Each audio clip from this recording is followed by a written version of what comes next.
kakalikutin. Wala siyang charging point. Yan o. Yan, baklasin natin siya, lilinisin pati kasi sobrang dumi o. Hugasan natin yung kanyang box. Tanggalin natin lahat ng laman loob. Tapos lalagyan natin ng charging pin. Tingnan natin kung yun lang ang sira. Let's go guys, start natin.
Guys, ito lang ang laman niya.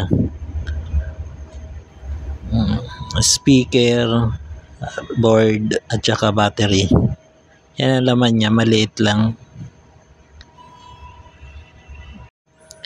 Ayan yung kanyang charging port, natanggal na. Kaya umipit. Sungkitin natin.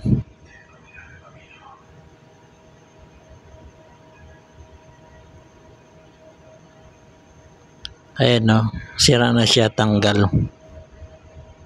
Papalitan na lang natin siya ng bago.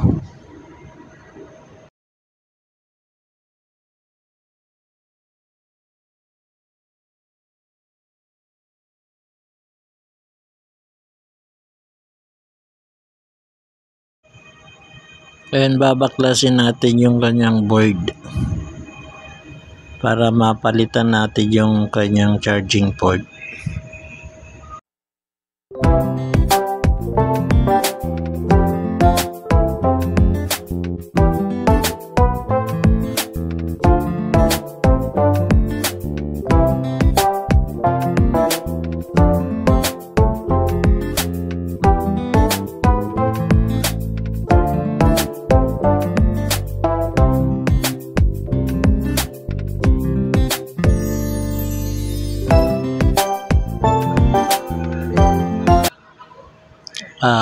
Antenna ng FM.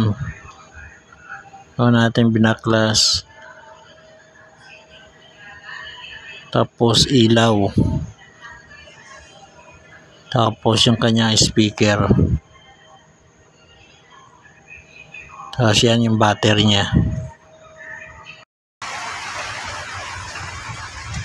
Tanggal pati yung linya. Eh, dito tayo magkakabit na lang. Dito dati ang linya niyan eh. Tanggal.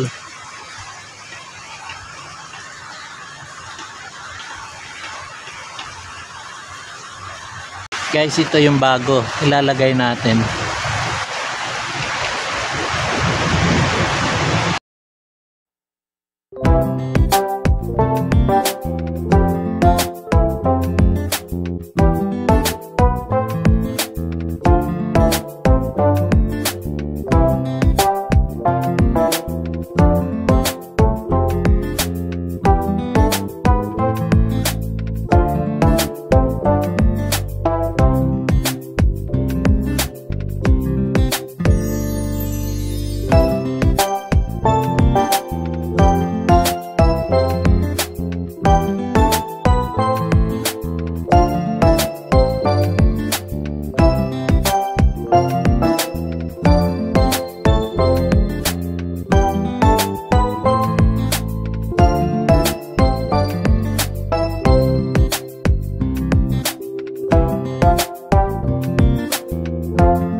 Line E mode.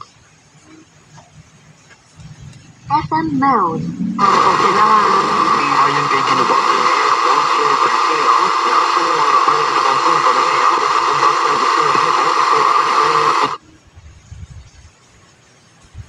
Good na eh. No. 1 and 2. Locally, hindi ko alam yan. Pag local, wala na. Okay. You know what people do now, diba? They put air tags. So, do you guys have that? As travelers. What's up to GP race? Walang Hi, traffic. GP! What's up?